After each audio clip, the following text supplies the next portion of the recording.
Today I would like to walk you through how to study PhD in Sweden. If you thought of any time going to Sweden to do your PhD studies, I will explain to you exactly from scratch how to go about. Now, first of all, if you're planning to do your PhD in Sweden, the first and foremost thing that I really love about Sweden is you have no legal work limit of part-time job while you are studying there. Unlike in Germany, Australia, or UK, you have in Germany particular amount of hours you have to work weekly. But in Sweden, you don't have any legal limit. You can work any amount of part-time hours and earn money. Well, it sounds good, yes. So Sweden is a very good place. Even I personally love to go there and do my PhD studies so that along with my studies, I can also earn, but I can't apply for the second time. So if you are aspiring, I really encourage you people to go, and you'll even benefit financially along doing your PhD studies. So that's the main benefit why you have to really choose Sweden. So still to motivate you, like Sweden is very clean, safe, and very standard of living is quite high there. So you don't need to worry about the standard of living. You will really live in a vibrant environment there. So that's where you are going. And regarding transport, yeah, you have all kinds of buses, trains, boats, trams, and plums, and you have yet better network of buses. So you don't need to worry like buying a car there because of lack of transport. Does it sound good again? Yes. You have to motivate yourself by seeing the benefits of doing PhD in Sweden. And moreover, Sweden, though it is a Swedish speaking country, but if you know English language, that is quite good. Unlike in Germany, you need German to be in the society, but not so with Sweden. You can very well get along in Sweden just with English, because practically most of them speak English too. So these are some of the benefits if you do PhD in Sweden. And now, if you are motivated, I will guide you now exactly what to do. Now, first one is qualification. Now, you need to have masters. Of course, even bachelor's is quite enough, 4 years. But master's is that is a well taken qualification in Sweden. So if you have master's, you can apply. And when you're applying, you need to keep in mind certain things like what are the pre-requirements before you apply for PhD in Sweden. You need to have some things in your hand. Now, first of all, the thing which I recommend is to have one IELTS qualification. Usually, language certifications are asked because though you don't know Swedish anyhow, but you must know at least English to survive there. So most of the universities, they want your IELTS or TOEFL. IELTS, at least you need to have 7 bands. And a TOEFL, you need at least 90 plus if you attend like online test, but paper test you need 570 plus. So whatever maybe, you need to have one language qualification, and you need to have masters, and you need to procure 2 reference letters from your professors, and all your educational transcripts. So all of them keep ready, because with all of this, and of course passport. So with a passport, check the validity of the passport carefully, how long it is valid. So better it is valid till up to 4 years, upcoming 4 years. So this is how you can go about applying. Of course, now, is it paid PhD or like free PhD? It is free. Don't worry about paying any money, because you have got enough scholarships there, or university itself provides one job to you there, teaching job, some departmental duties and teaching. You are as equal as any staff member there. So you are given one job there by the university itself, and they give you money, or else you will get scholarship probably you will get monthly 20,000 almost Swedish kronors. You can, no problem at all. The cost of living is very, though there is a standard of living is very high, but the amount of salary that you are going to get also is quite high. Don't worry about that money at all.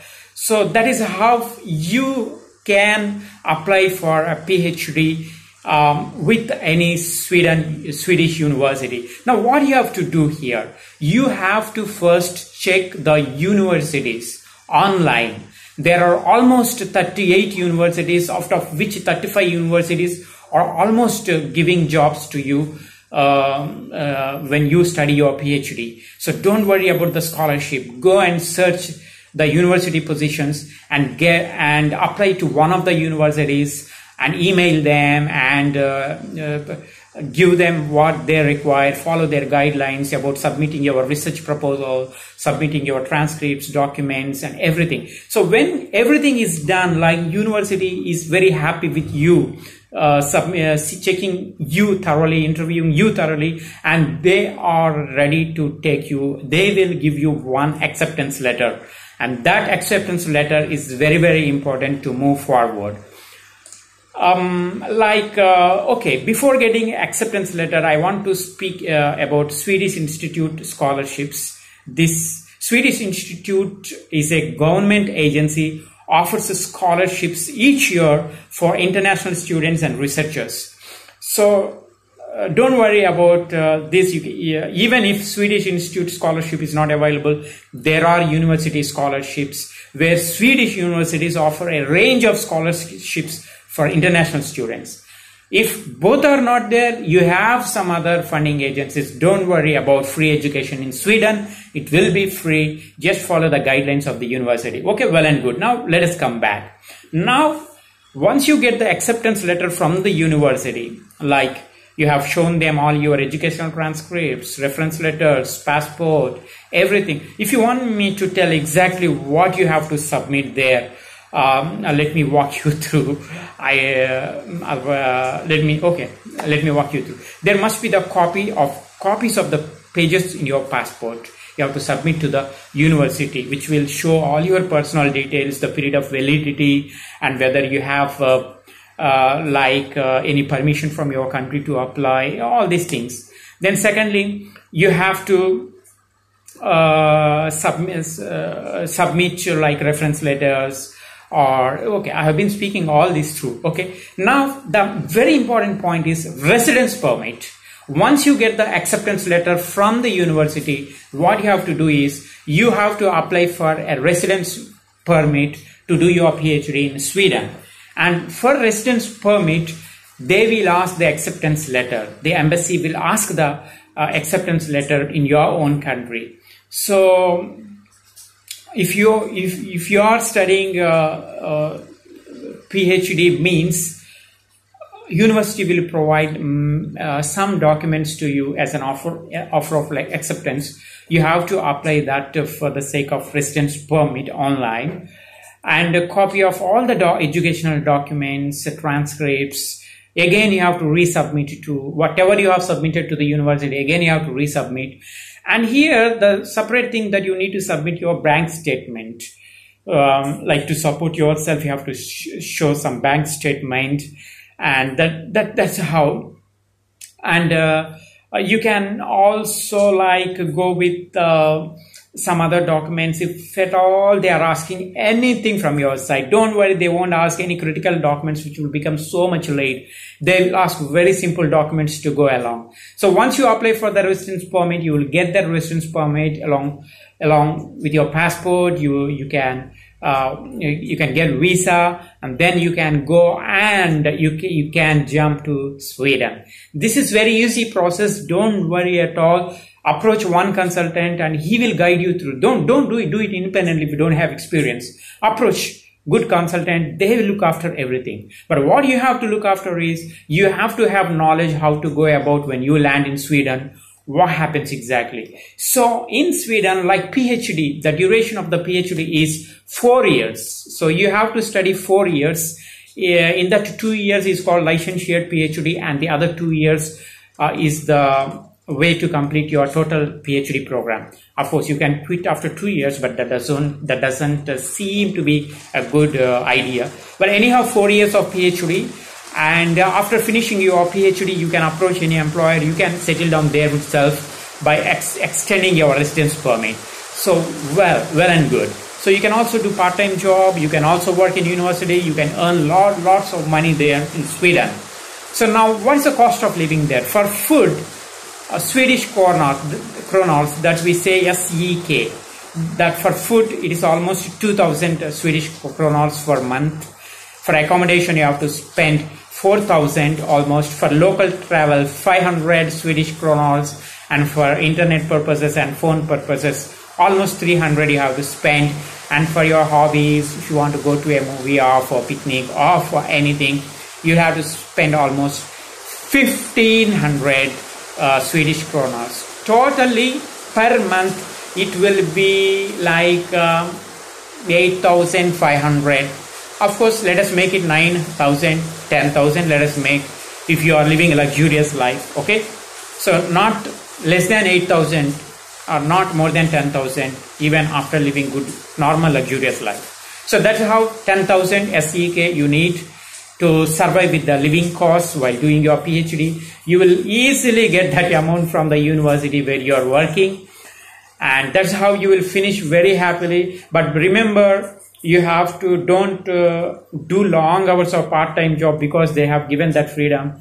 And if you don't show your progress tomorrow while applying residence permit, they will ask your progress. If you don't show enough progress, you will be sent away from Sweden. You will not be granted any type of, because studies are main there. After doing justice for them, you go with, but don't be obsessed with earning money, because they have given that freedom of working part-time hours. Okay, then, what more should I tell? I'd like to just tell, once you go there, what is it like in Sweden?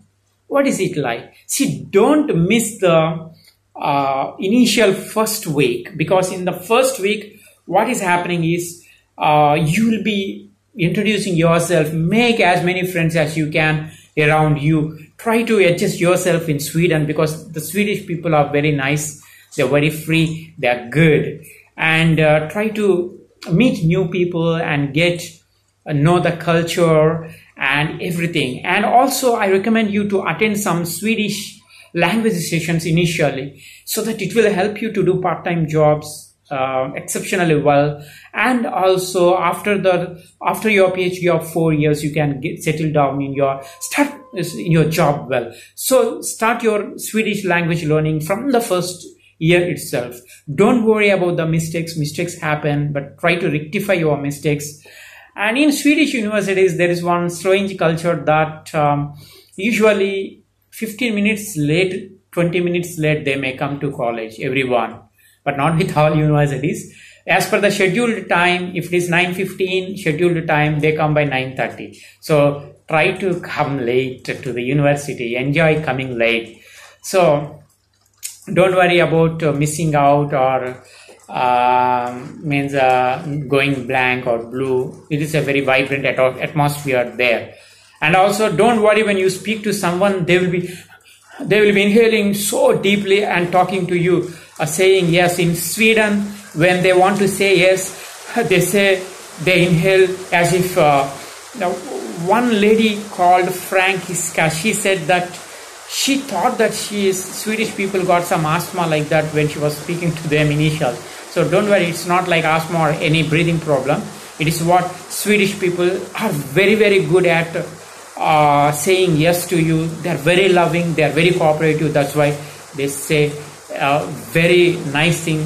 They really wear their head very nicely.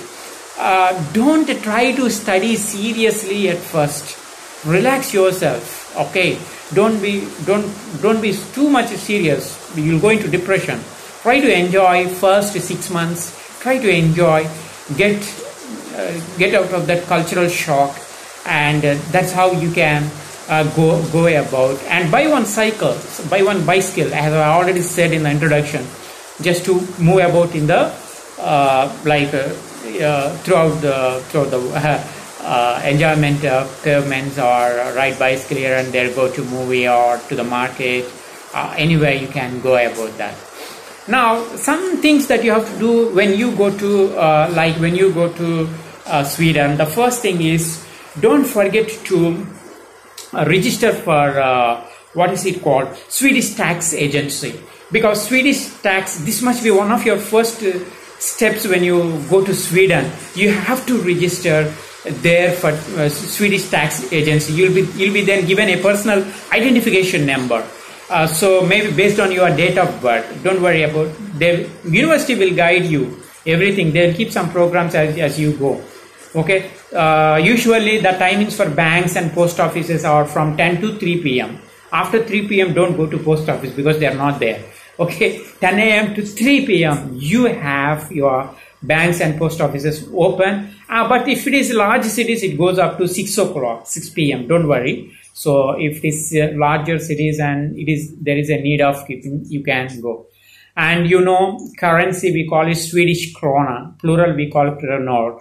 Yeah, you can just banknotes are available there in the denominations of 20, 50, 100, 500, 1,000 kronor. And coins, you have 1, 5 and 10 kronor coins also available. So you can. And driving like most European countries, you have right-handed traffic. Okay, so the legal driving age is 18, and I hope you're going to do PhD, you're not 18, I assume. So, but be careful with the drinking and smoking, because the laws are very strict to such behavior of drinking and smoking, because it is considered illegal and socially unaccepted. Okay. So electricity, yeah, you will have good, and like emergency number, if you want 112, you call 112 if you have any emergency when you go to Sweden. Okay, so what more should I tell? You have all the local transportation, mobiles. Even university will give you one mobile number, telephone number when you go there. Don't worry about that. Okay, okay, that's it. What I can say, like PhD in Sweden is very good to move about, because it's very, very good place. More than Germany, I recommend going to Sweden, because Germany is such a place you have research options, but no earning options. That's a problem. You can't earn as you do it with Sweden. Sweden has very high standard of living. You get a good salary. After finishing your PhD, the minimum to minimum any employer can pay you is really good amount. You will be paid. So don't worry about anything. And even for part-time jobs, you'll be paid very well. So don't worry about that. Everything depends upon the employer and your skills. So be ready. Join Sweden very fast and soon. I wish you best of luck. If you are going to Sweden to do your PhD and study your PhD for 4 years, and then extend your residence permit and continue there doing job, earn lots of money, get good status, and come back to your own country, that your name will be up on the records and you will be remembered by all your family members and relatives. And yeah, it's a great respect. Thank you a lot. Bye.